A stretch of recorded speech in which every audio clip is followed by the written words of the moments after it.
She's just a waitress. She wouldn't know the difference. The laughter came easily, confident, effortless. The kind of laughter that only exists in rooms where people are certain they understand exactly who matters and who doesn't.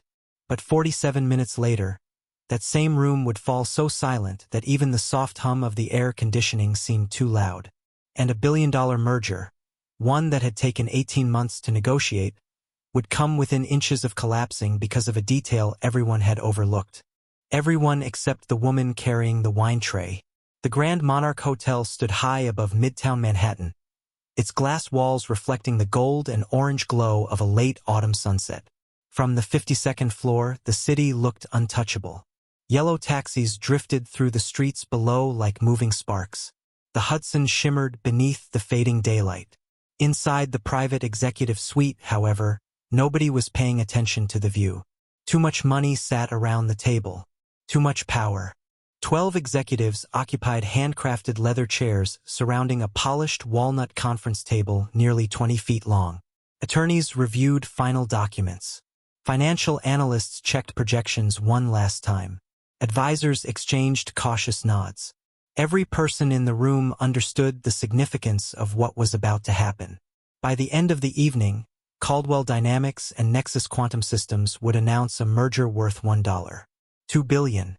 Business media across America were already preparing headlines. Investors were watching. Competitors were nervous.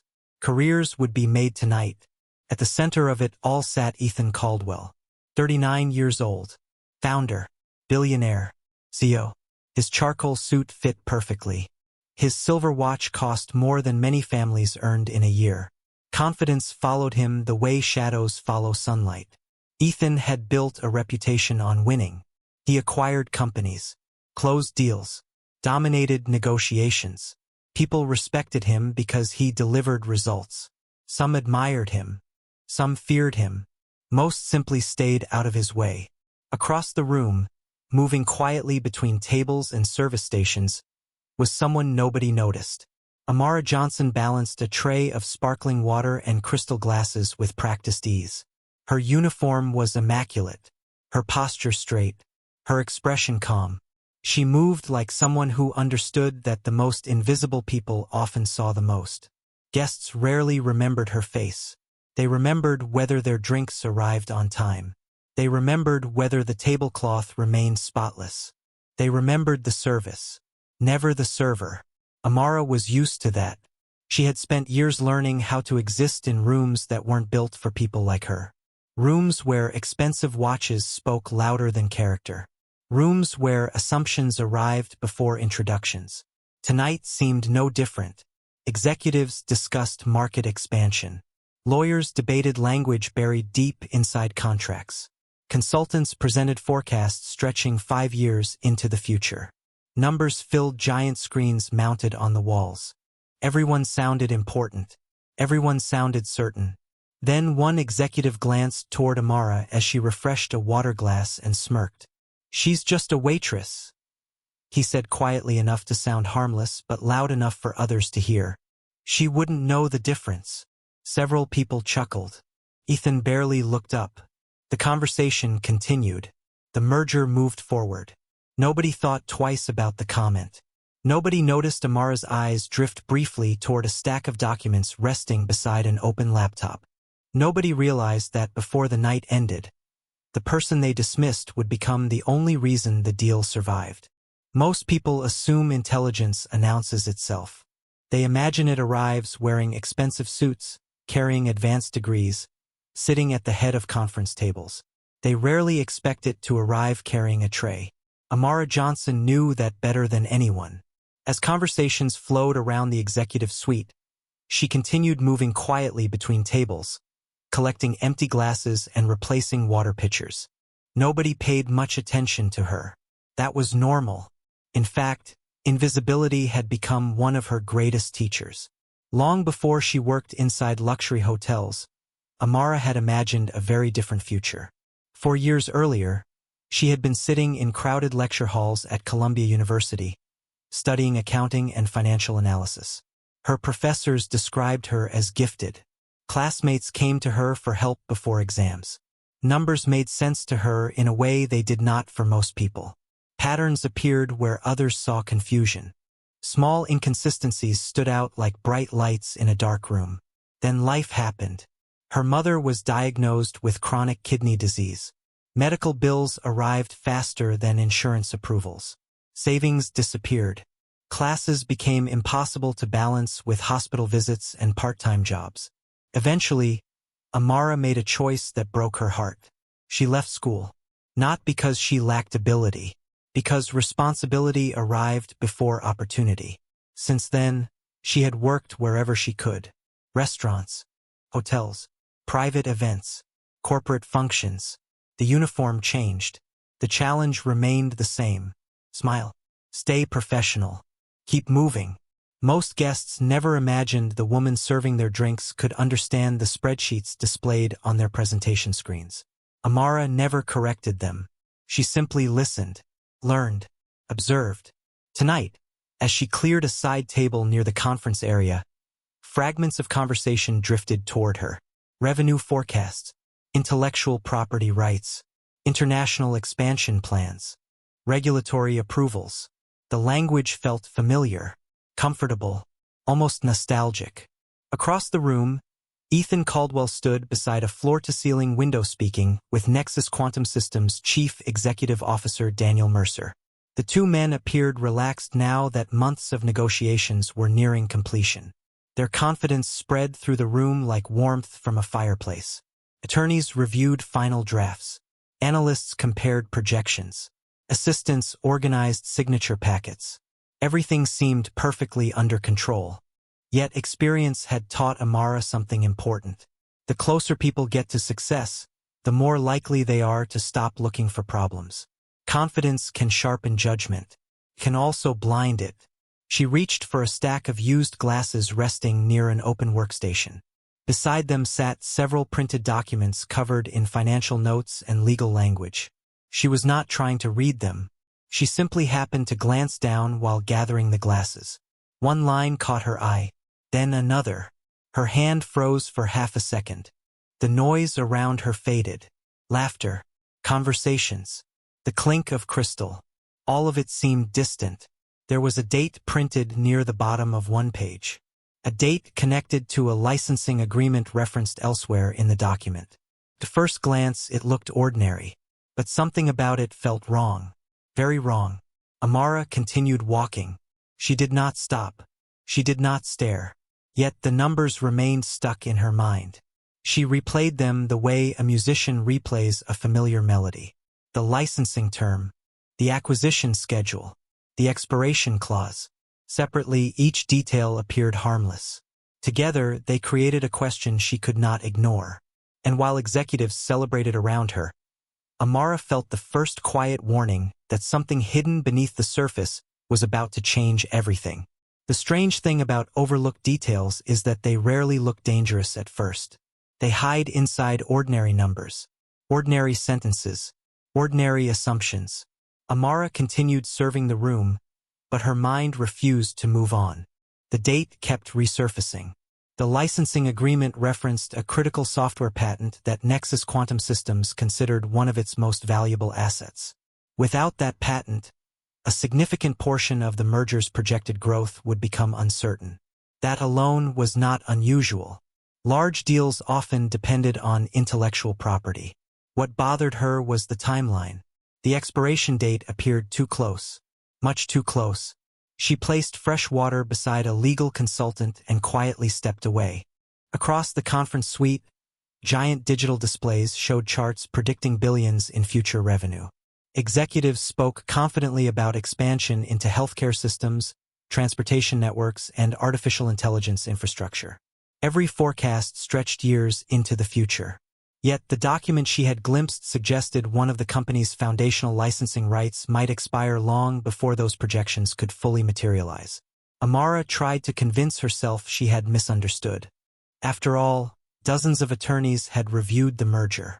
Financial experts had spent months analyzing every detail. Entire teams were being paid millions of dollars to catch mistakes.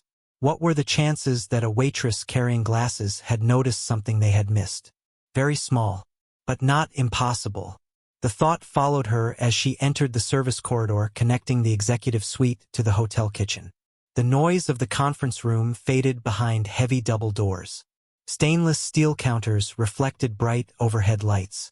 Servers rushed between stations. Plates moved in organized patterns. Managers checked schedules and event timelines. Everything operated with precision. Yet Amara barely noticed. Her attention remained fixed on the numbers replaying in her head. Then another memory surfaced. A lecture from years ago. Professor Leonard Graves.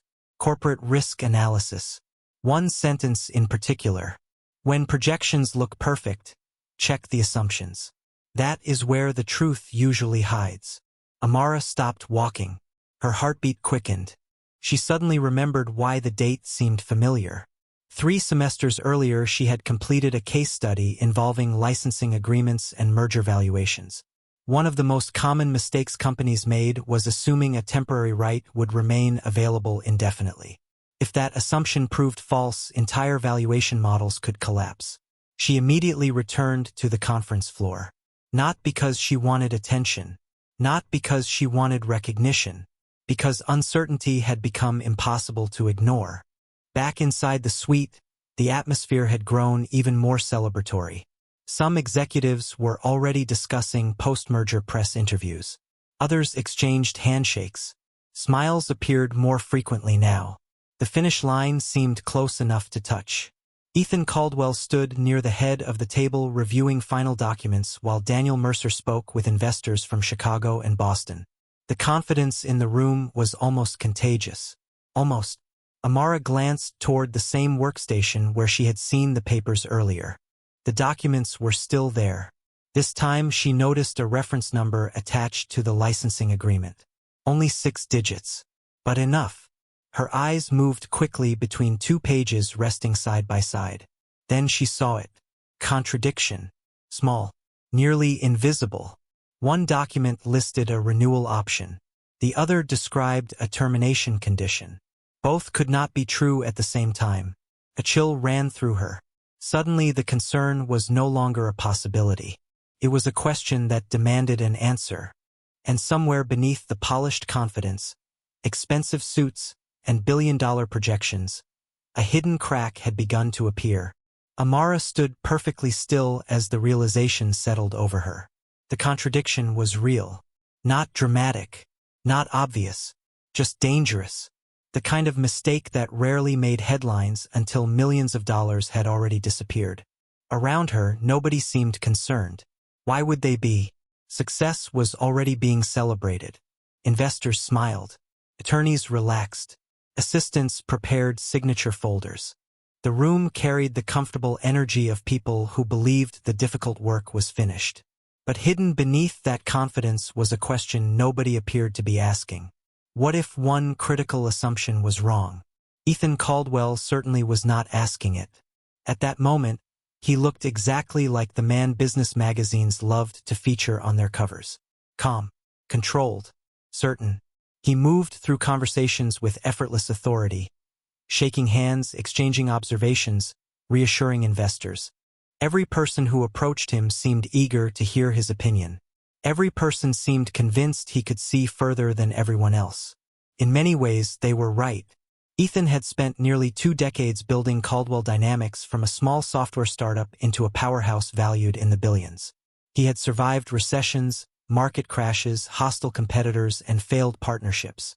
His instincts had earned him a reputation that bordered on legendary inside the corporate world.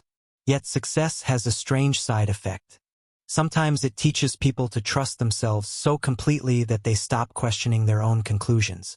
Across the room, Daniel Mercer was presenting final growth projections to a group of investors. Charts glowed across large screens. Revenue estimates stretched over the next 7 years. New market opportunities appeared enormous. Every number looked impressive. Every forecast appeared carefully calculated. Amara knew enough about finance to recognize something important. None of those projections worked if the licensing issue was as serious as she feared. She carefully carried a tray toward the refreshment station while her thoughts raced. Perhaps there was an explanation hidden somewhere else in the contract. Perhaps legal counsel had already addressed the discrepancy. Perhaps she was missing context. She wanted to believe that. She truly did. But another part of her remembered every late night she had spent studying financial risk models. Every practice case. Every exam. Every warning from professors who taught students how companies accidentally destroyed value by overlooking details hidden in plain sight. The more she thought about it, the less comfortable she became. Then she heard something that made her stomach tighten. Near the center of the room, one attorney casually mentioned that signatures were scheduled within the hour. Within the hour. Suddenly time felt different. The room had shifted from preparation to execution. Once contracts were signed, reversing course would become far more complicated. Amara glanced again toward the documents. Her pulse quickened. She knew what most people would do. Stay quiet. Continue working. Assume someone more important would handle it. After all, who would listen to a hotel waitress questioning a billion-dollar merger? The answer seemed obvious. Nobody. Yet the question refused to leave her mind. Because sometimes expertise is ignored. Sometimes truth arrives from unexpected places. And sometimes the cost of remaining silent becomes greater than the risk of speaking up.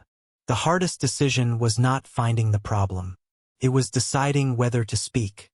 Amara stood near the service station holding a silver pitcher while doubt and certainty fought quietly inside her mind. Every instinct told her the discrepancy mattered. Every practical consideration told her to stay silent. People in positions like hers were rarely invited into conversations worth billions of dollars. They were expected to serve the room, not challenge it. Yet the numbers refused to leave her alone. They sat in her thoughts like a warning light on a dashboard. Easy to ignore at first. Dangerous if left unchecked. Minutes passed. The atmosphere inside the executive suite continued growing more optimistic. A few investors laughed near the windows overlooking Manhattan. Attorneys organized final signature packets into neat stacks. Assistants confirmed schedules for press releases that would be distributed before the markets opened the following morning. Everything was moving forward exactly as planned. That was what worried Amara most. The closer everyone moved toward completion, the less likely anyone would stop to question assumptions. She glanced once more toward the documents. The contradiction was still there. One clause suggested the licensing rights could continue under specific conditions. Another document referenced a termination trigger that appeared capable of ending those rights years earlier than projected. If that interpretation proved correct, future revenue estimates could be dramatically overstated. Perhaps not intentionally, perhaps not fraud, just a costly oversight hidden beneath layers of paperwork. She took a slow breath, then another. Finally, she made a decision. Not to accuse, not to interrupt, simply to ask a question. Questions were safer than conclusions. Questions invited examination. As she approached the conference table, her pulse quickened. The distance was only a few yards, yet it felt much farther. Ethan Caldwell was reviewing documents with two attorneys when she arrived. None of them looked up immediately. Their attention remained fixed on contracts and schedules. For a moment, Amara considered turning around. Returning to the safety of invisibility. Returning to certainty. Then she remembered her professor's voice. If something does not make sense, ask why. She cleared her throat gently. One attorney glanced up first. Confusion appeared on his face. Ethan followed a second later. His expression suggested he assumed she was there to refill water glasses. "Excuse me," Amara said carefully. "I may be mistaken, but could someone help me understand something about the licensing timeline?" Silence arrived almost instantly. Not dramatic silence. Curious silence. The kind that appears when people hear something unexpected. One attorney blinked. Another frowned. Ethan looked at her for a moment before exchanging a glance with the legal team. Then came a few quiet chuckles from farther down the table. Someone smiled as if the question itself were amusing. Another executive leaned back in his chair. The reaction was subtle but unmistakable. They were not hearing concern. They were hearing a waitress discussing a billion-dollar contract. And in their minds, those two things simply did not belong together. Yet Amara remained calm, because sometimes the smallest question in the room is the one nobody else is brave enough to ask. The smiles spread a little wider, not because anyone thought the question was important, but because they thought it was harmless. One executive exchanged an amused look with another. A consultant near the far end of the table quietly shook his head. The assumption was immediate and almost automatic. A waitress had wandered into a conversation she could not possibly understand. Ethan Caldwell rested his pen on the table and studied Amara for a moment. His expression remained professional but distant, the kind of look people give when they are trying to end a conversation before it begins. "I think our legal team has everything under control," he said politely. "Thank you, though." Several heads nodded. The message was clear. Return to work. Leave the contracts to the experts. Amara felt the heat rise in her face, but she kept her voice steady. "I understand," she replied. "I was only wondering about the difference between the renewal language in Section 12 and the termination trigger referenced in Appendix C. The reaction changed instantly, not dramatically, subtly. One attorney stopped smiling. Another looked down at the documents. A financial analyst frowned as if replaying something in his memory. Yet the moment passed quickly. One of the senior legal advisors leaned back in his chair and offered a confident answer. "Those provisions have already been reviewed." His tone was calm, final, dismissive. The room relaxed again. Laughter returned. The tension evaporated. To everyone else, the issue was settled. But Amara noticed something important. The attorney who had answered never actually addressed the contradiction itself. He addressed the review process, not the question. There is a difference. A very important difference. She opened her mouth to respond, then stopped. Every instinct told her pushing further would only make people defensive. Around the room, conversations resumed. Investors returned to discussing future earnings. Executives reviewed presentation materials. The merger continued moving forward. Yet one person had not completely returned to the discussion. Daniel Mercer, the chief executive officer of Nexus Quantum Systems, sat quietly reviewing a document. His eyes moved slowly across the pages. Once, then again. His confidence seemed slightly diminished. Barely noticeable, but real. Amara recognized the look immediately. It was the expression of someone who had just encountered a question they could not instantly answer. Ethan noticed it too. "Everything all right?" he asked. Daniel hesitated. Only for a second. "Probably," he said. "I just want to double-check something." The room did not stop.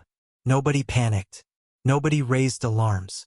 Yet the atmosphere shifted by a fraction of an inch. Enough to matter. Daniel flipped through several pages. Then another set.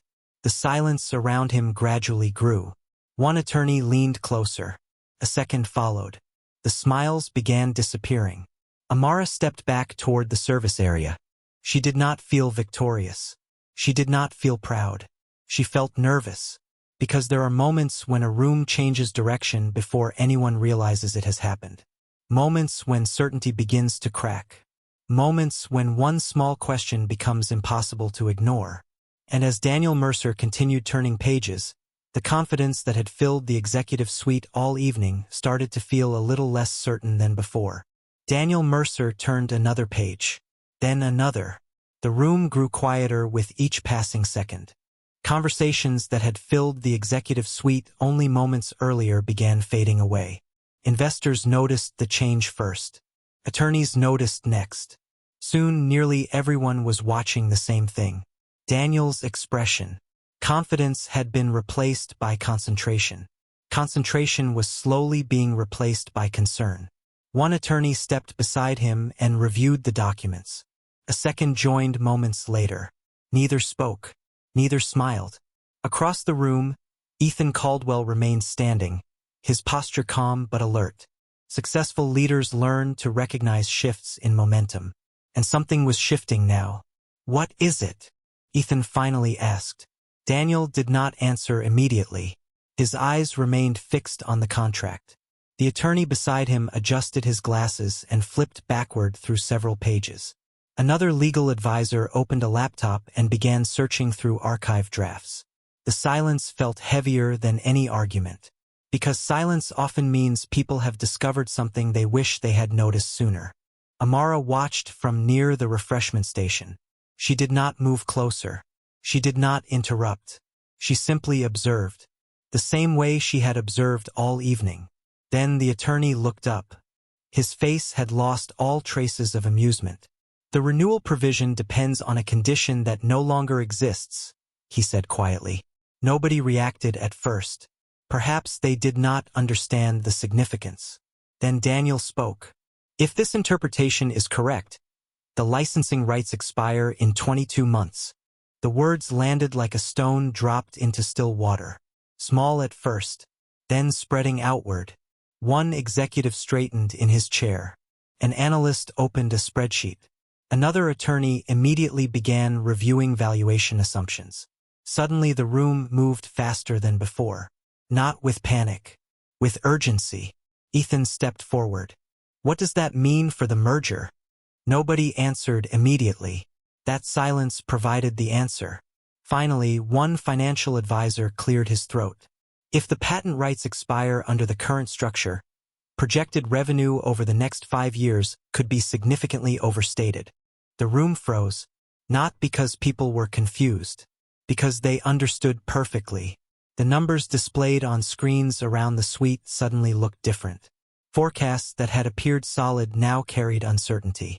Growth projections worth hundreds of millions of dollars depended upon assumptions that might not survive legal review. One overlooked detail.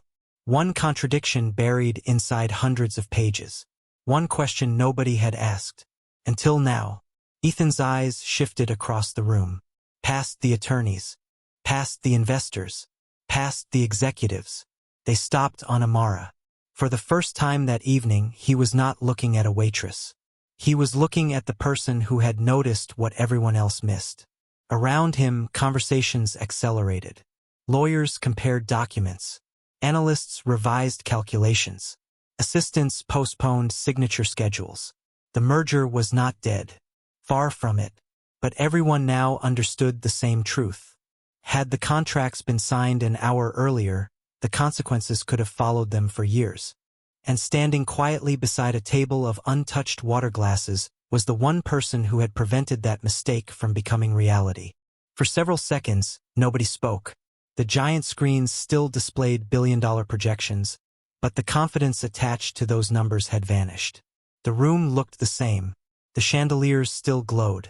Manhattan still shimmered beyond the glass walls. Yet everything had changed, because certainty had been replaced by perspective. Ethan Caldwell slowly walked toward the refreshment station where Amara stood. Every conversation in the room seemed to pause as people watched. A few hours earlier, most of them had barely noticed her. Now the attention felt impossible to avoid.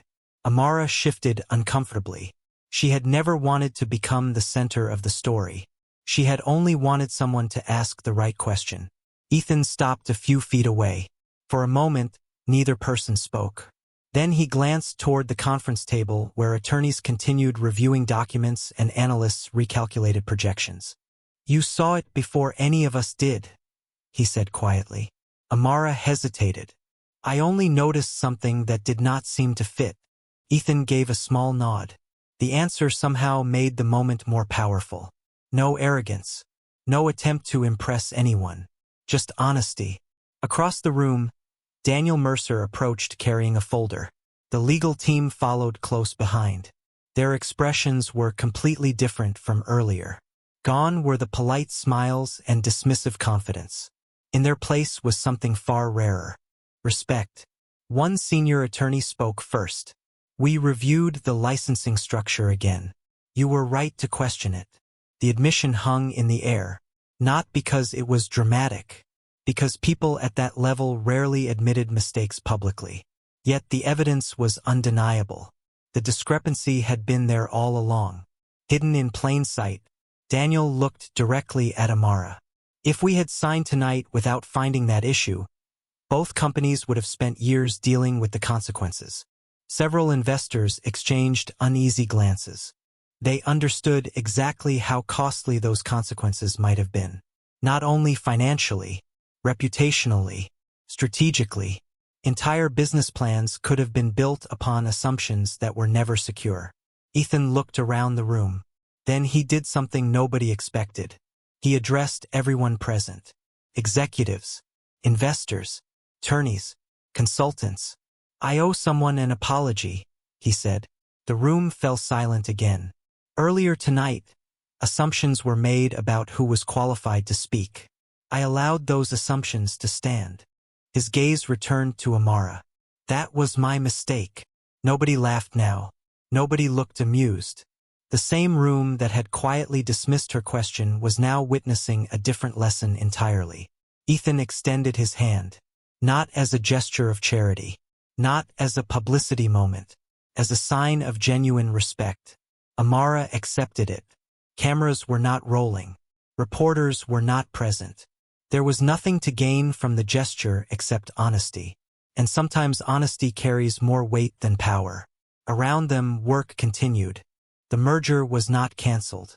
It was being repaired, corrected, strengthened, because one overlooked detail had finally been brought into the light. And for the first time all evening, nobody in the room saw Amara Johnson as a waitress carrying a tray. They saw exactly what she had been all along. A person whose value had nothing to do with the uniform she wore. The atmosphere inside the executive suite no longer felt like a celebration. Felt like a correction in motion. Conversations were quieter now, more deliberate, as if every word carried weight. The numbers on the screens still showed the same billion-dollar projections, but no one looked at them the same way anymore. Ethan Caldwell stood near the center of the room, listening as attorneys confirmed the revised interpretation of the licensing structure. The merger was still alive, but it had shifted from certainty to caution, from confidence to verification, and in that shift, everything felt more honest. Across the room, Amara remained near the service station. She had not expected attention. She had not expected recognition. She had only followed what the details told her. Yet now, people were looking at her differently. Not as someone outside the conversation, but as someone who had quietly understood it better than expected. Daniel Mercer approached her again, this time without hesitation. His expression carried something rare in high-level negotiations. Gratitude. "You were right to question it," he said simply. Amara nodded slightly. "I was not sure," she replied. "I just thought it needed to be checked again." Daniel exhaled slowly. That check just saved both companies from a very expensive mistake. The words settled between them. Not dramatic, not exaggerated, just true. Ethan stepped closer. The room gradually quieted again as attention shifted back to him. He looked at Amara for a long moment before speaking. "Most people in this room are paid to see details," he said. "You noticed one that mattered more than all of us combined." There was no laughter this time. No dismissive glance. Only acknowledgement. Amara looked down briefly, uncomfortable with the attention. She had never considered herself important in rooms like this. She had simply worked, observed, and paid attention when something did not feel aligned. That was all. But in this moment, that was enough. One of the senior investors finally spoke. "What happens now?" he asked. Ethan turned toward the legal team. "We fix it properly," he said. "We do not rush. We do not assume. We verify everything again." The decision was simple, but it carried weight. The room that had been preparing to announce a finished deal was now recommitting to the process. Carefully, thoroughly, respectfully. As the executives moved back into discussion, something subtle remained changed. The way they looked at each other, the way they checked assumptions, the way they paused before concluding too quickly, and occasionally, the way their eyes drifted back toward the quiet woman who had asked a single question at the right time. Later that evening, as the skyline of Manhattan glowed beneath fading night light, Ethan approached Amara once more. The room behind them continued working, but this moment felt separate from everything else. "We would like to formally acknowledge your contribution," he said. "And if you are open to it, I would like to discuss a role in our risk analysis team. Amara paused. It was not the kind of offer she had ever imagined. She looked toward the glass walls of the city, then back toward the table where decisions worth billions were still being carefully re-examined. For the first time that night, she realized something important. She had not stepped into that room to change anything. She had simply paid attention. But sometimes, attention is enough to change everything.